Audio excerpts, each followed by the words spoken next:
isa ka sa mga, ang forthwith ay hindi yung June 30 or July 30 is not forthwith. Ang opinion mo yun.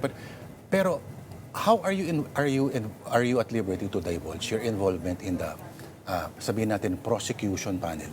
I'm just an observer. Ako ay nasa... Do you give advice?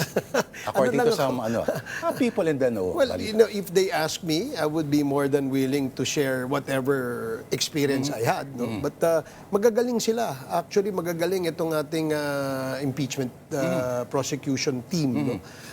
Nag-aaral sila. In fact, naghahanda sila.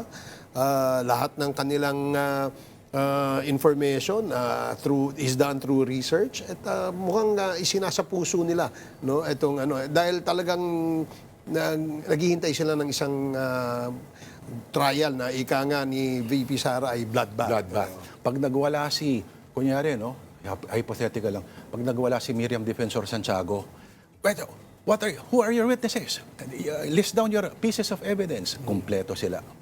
Maganon, malamang. Kompleto. In fact, yan ang isa sa magiging agenda ng pre-trial. Kaya magkakaroon ng pre-trial para hindi magkakagulatan. No? Sasabihin ng prosecution, ito yung aming witnesses, ito yung aming ebidensya. Whether documentary evidence o testimonial evidence, ito yung mga taong lalabas na witness. Ganun din naman ang gagawin ng defense. No? Magpapakita rin sila ng kanilang ebidensya, kanilang counter, no?